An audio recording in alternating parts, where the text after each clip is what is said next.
வார்த்தை.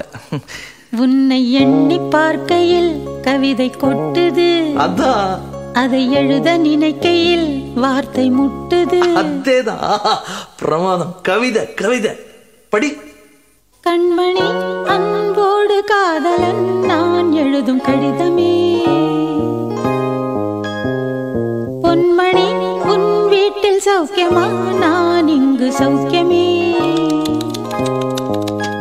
உன்னை எண்ணி பார்க்கையில் கவிதை கொட்டுது, அதை எழுத நினைக்கையில் வார்த்தை முட்டுது.